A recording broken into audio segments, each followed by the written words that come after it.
नमस्कार दोस्तों, स्वागत है आपका अपने YouTube चैनल श्री शिव ज्योतिष केंद्र में। आज हम बात करेंगे जन्म कुंडली में दो विवाह के योग कैसे बनते हैं, या पहला विवाह असफल हुआ, दूसरा विवाह के योग कैसे बनते हैं, इस बारे में चर्चा करेंगे। डाइवोर्स के जो योग बनते हैं कैसे बनते हैं जन्म कुंडली में। तो मिथुन लग्न की कुंडली हमने बनाई हुई है। लग्न यानी पहले भाव में 3 नंबर लिखा हुआ है, इसका मतलब यह कुंडली मिथुन लग्न की कुंडली है। कोई भी लग्न कुंडली हो, शादी विवाह के जो देखा जाता है वह सप्तम भाव से देखा जाता है। यह सप्तम भाव होता है, 7वां घर जिसे हम कहते हैं, इसको सप्तम भाव कहते हैं। सप्तम भाव के स्वामी को सप्तमेश कहते हैं। यहाँ पे धनु राशि आती है, 9 नंबर लिखा हुआ है, इसका मतलब ये धनु राशि है और धनु राशि के स्वामी होते हैं गुरु। तो इस कुंडली में सप्तमेश जो हुए गुरु हुए। तो देखिए, असफल विवाह डाइवोर्स के योग का सबसे पहले देखा जाता है मंगल से।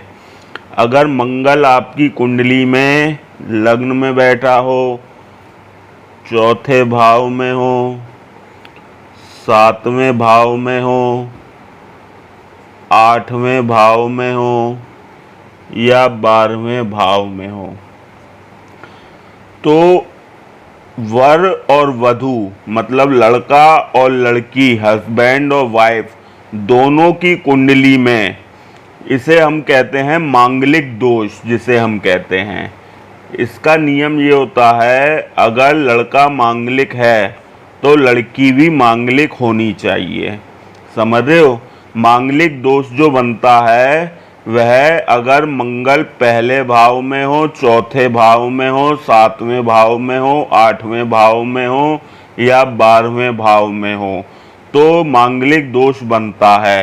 तो मांगलिक दोष की कंडीशन ये है कि लड़का और लड़की दोनों की कुंडली में मांगलिक दोष है तो आपस में वो शादी कर सकते हैं। अगर एक लड़का मांगलिक है और लड़की मांगलिक नहीं है, या लड़की मांगलिक है लड़का मांगलिक नहीं है, तो ऐसे में विवाह अगर हो जाता है तो आगे चल के उसमें काफ़ी चांसेस रहते हैं कि अलगाव हो जाता है, डाइवोर्स के चांसेस अधिक रहते हैं। दूसरा नियम ये होता है कि सप्तमेश अगर नीच का हो, गुरु जो हैं अगर नीच के होंगे, अब गुरु नीच के कहाँ होंगे? मकर राशि में। अगर आपकी कुंडली में गुरु यहाँ पर हैं, मकर राशि में बैठे हुए हैं 10 नंबर की गिनती में, और सप्तमें भाव पे राहु की दृष्टि, सपोज करो नीच का राहु बैठा हो लग्न में, केतु यहाँ बैठे हो, अब क्या हुआ? नीच के राहु हो गए, राहु की दृष्टि है, समझ रहे हैं, और नीच का गुरु है, तो ऐसे में भी डाइवोर्स के चांसेस अधिक रहेंगे। अच्छा, गुरु नीच के ही हैं, अगर राहु की दृष्टि पड़ रही है, अब राहु की दृष्टि कहाँ से पड़ेगी? सपोज करो राहु आपके यहाँ बैठे हों, राहु यहाँ बैठे हों या राहु यहाँ बैठे हो। राहु की दृष्टि होती है 5, 7, 9, तो ये हो गई 5वीं दृष्टि, ये 7वीं दृष्टि, ये 9वीं दृष्टि। अगर इस पे पड़ रही है सप्तम भाव पे और गुरु नीच के हैं, तो ऐसे में डाइवोर्स के चांसेस अधिक रहेंगे। अच्छा, एक नियम, अब सपोज करो गुरु नीच के नहीं हैं और राहु दृष्टि डालने हैं, लेकिन गुरु अपने घर को नहीं देख रहे हैं। अब गुरु सपोज करो अपने घर को कहाँ से नहीं देखें? गुरु की दृष्टि भी 5, 7, 9 है। गुरु अगर यहाँ पे बैठे हैं, यहाँ पे बैठे हैं, यहाँ पे बैठे हैं, या अपने राशि में बैठे हैं, तो ही तो दृष्टि डालेंगे। इसके अलावा अगर गुरु यहाँ पे बैठे हैं, यहाँ बैठे हैं, यहाँ बैठे हैं, यहाँ बैठे हैं, यहाँ बैठे हैं, यहाँ बैठे हैं, यहाँ बैठे हैं, यहाँ बैठे हैं, तो गुरु दृष्टि नहीं डाल पाएंगे। गुरु इन 3 कंडीशन में दृष्टि डालेंगे या गुरु अपने राशि में बैठे हों, समझ रहे हो। और इस कंडीशन में राहु दृष्टि डाल रहा हो, अगर राहु पर गुरु की दृष्टि है तो राहु गलत नहीं होने देंगे, लेकिन अगर राहु पर गुरु की दृष्टि नहीं है तो राहु ब्रेकअप करवा देते हैं। इतना समझ में आया। एक नियम ये होता है, अगर सप्तमेश छठे, 8वें या 12वें भाव में हो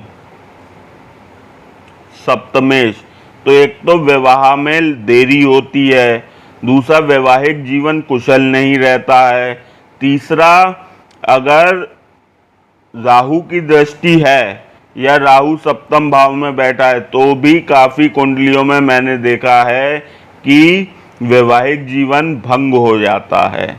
अच्छा, इसके अलावा शनि भी, मंगल, राहु और शनि के का भी रोल रहता है डाइवोर्स कराने में। अब शनि का नियम क्या है कि नीच के शनि की अगर दृष्टि पड़ रही हो, नीच का शनि कहाँ पे होगा? मकर राशि में, वो मेष राशि में। अब शनि अगर मेष राशि में है तो दृष्टि तो नहीं डाल पाएंगे सप्तम भाव पे, लेकिन अगर शनि उच्च के बैठे हुए हैं यहाँ पर तो दृष्टि डाल देंगे सप्तम भाव पे। अगर सप्तम भाव पे दृष्टि डाल रहे हैं शनि यहाँ पे बैठ के, तो व्यक्ति का आफ्टर मैरिज अफेयर्स की काफ़ी योग बनते हैं और उसकी मैरिज लाइफ भंग होने के काफ़ी चांसेस रहते हैं, क्योंकि शनि तीसरी दृष्टि से सप्तम भाव को देख रहे हैं। ऐसे में एक तो शादी विवाह में डिले काफ़ी कराएंगे और इसके अलावा इनके एक्सटर्नल्स अफेयर्स जो रहेंगे वह काफ़ी रहेंगे। तो इस प्रकार से मिथुन लग्न की कुंडली में डाइवोर्स के या 2 विवाह के या अलगाव के या असफल विवाह के योग देखे जाते हैं। आशा करते हैं वीडियो आपको पसंद आई होगी। वीडियो पसंद आई हो वीडियो को लाइक करें, चैनल को सब्सक्राइब करें। बहुत बहुत धन्यवाद आपका वीडियो देखने के लिए।